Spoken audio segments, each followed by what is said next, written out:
What is the deepest desire that we have as men? Hello, beautiful people. Welcome to my new video. And I was actually reflecting a little bit today about what is actually our deepest desire as men that we're not even familiar with. Because when we're young as children, we have this thing, we want to build something. We want to become a pilot. We want to become a doctor, whatever that thing is. Of course, then we get 12, 13, some people younger, some people a bit older. We get this sense of like, interesting. There's a little girl here and, I feel like I feel something. And then we get older and testosterone comes in and then all of a sudden we're chasing girls, mentally, physically, whatever. Of course, this is incredible in life, right? But sometimes I feel like, what is actually my deepest desire as a man? Even when I was not dating women that I liked and my dating life was not very satisfying. And sometimes I feel like, is it our deepest desire as men to walk around in the world and have the power to seduce every woman that we encounter? And this is a very interesting thought because I'm not even sure about it. It's just an insight that I had. Because see how much we do for women, right? We provide for them. We dress nice for them. We go to the gym. We make sure our hair is nice. We put nice clothes on. We buy fancy cars. We build a huge business. All this to impress women. And the more beautiful she is, the more you want to impress her. It's so funny.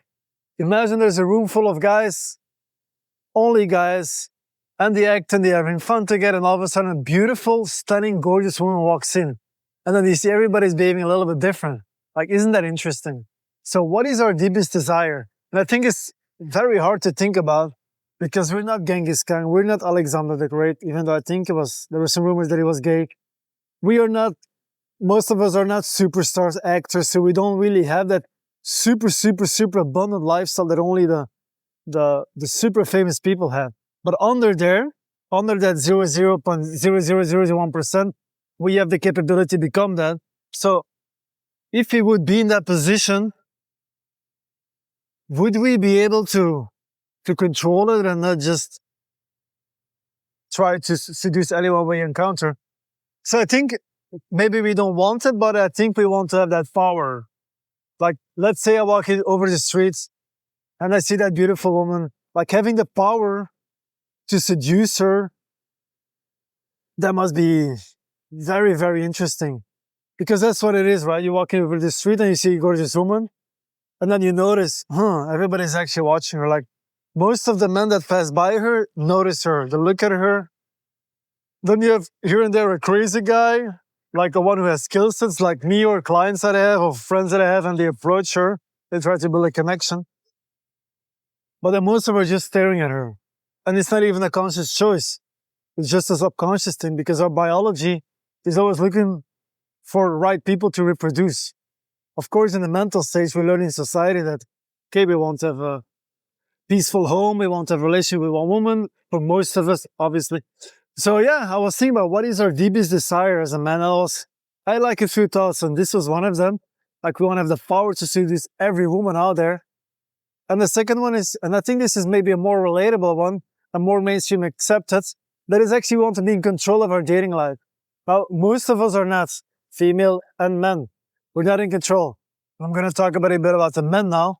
Back in the day, 20 years ago, when I was still a virgin and I was only fantasizing about women, and my identity was connected to the fact I was not good in talking to women. I was awkward. I was antisocial. I was the opposite of a womanizer. I had zero control. I was passive. And I think my idea back then was, I want to be in control. I was not using those words, but I just wanted to be in control of my dating life. I wanted to be able to see this beautiful woman that I was obviously very attracted to make a connection with her, to take her home with me, and maybe even start a relationship. So I was not in control. Like, obviously now it's completely opposite. Like, you can put me wherever in the world, I'll be able to build a huge social circle within weeks and have women around me that I love and that I like and that I connect with. And of course, eventually choose the one that I want to date. So be in control. And this is often what I hear in people as well, men that come to me with advice. There's a lot of factors playing there. Oh, they don't know what to say, or they get flaked often a lot, or they're sick of dating apps, or they're just scared of the humiliation of being rejected again when they approach. But all under there is basically a huge layer of we are not in control.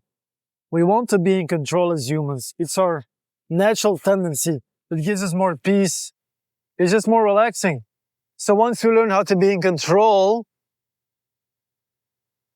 of our dating life, in this case, of course, life will be more enjoyable. The quality of life will be way huger. Like imagine you don't have any financial freedom, no financial stability in your life. You're not in control. Very stressful, right? I think one of the biggest stresses in our modern world is financial stress. For many people have this, unfortunately. So imagine if you're coming from that place of uncontrolled uncertainty to, I control my financial assets now, and I understand financial freedom. I understand what it is to be financially well off, to be relaxed, to invest my money in assets and to let my money work for me, and so on and so on. And the same is in dating. Once you understand what is the process to go from A to B, like an A is then I'm single, I'm not meeting anybody, and I want to meet somebody, to B, I have abundance of women around me and I can choose one to date or just have fun with. Like that is going from not being controlled to being full control. And I think that is what most of us want in dating. Some men come to me and they're already very good in the skill set with women. They're fucking top, like unbelievable. But they want to get better and they feel like they're lacking something. So they reflect and they have the awareness to say like, oh, okay, sometimes I'm in this part of the conversation, this is a part of the flow. For example, I feel like I don't dare to approach women in restaurants, for example. Then they contact me and then we work together and then they solve that issue. So they get more control. And for some men, they're not doing anything. They're avoiding approaching women because they're sick of the humiliation, they're sick of the rejection, and they don't know how to fix it. They think it's something they cannot fix. I mean, deep inside they know, but they're just so used to it. Some men, they go months and months without having any sexual intercourse, sometimes even years with women that even like. That's fucking crazy to me because it's so easy to learn. Anyone can learn. So yeah, I think the deepest desire as men is to be in control of their dating life. And maybe the deepest one that we're not even conscious about is that we are able to seduce any woman that we encounter. So what do you think of this statement that I'm making here? What is your opinion? What is the deepest desire of men in dating, in reproduction, in meeting women? Can be anything. I'm so curious. This is something that I think about sometimes, but not very often. But not being so good with women, met of hundreds and hundreds of women all around the world, did more than probably around 30, 40,000 approaches, coaching so many men all over the world, having all these insights. Sometimes that make me think like, what are my deepest desire? What is my deepest desire as a man on this planet? So let me know in the comments what you think. If you like my video, like it, subscribe to my channel, go to my website if you want to work together with me, check out the testimonials, sign up for a free discovery call, and maybe, who knows, we'll meet again soon. Thank you for watching. I'll see you later, guys. And don't forget to make it a legendary day. Get your vitamin D levels up. Important for your health and for your testosterone. See you later, guys. Enjoy this Saturday and hope you're going to meet some beautiful women tonight.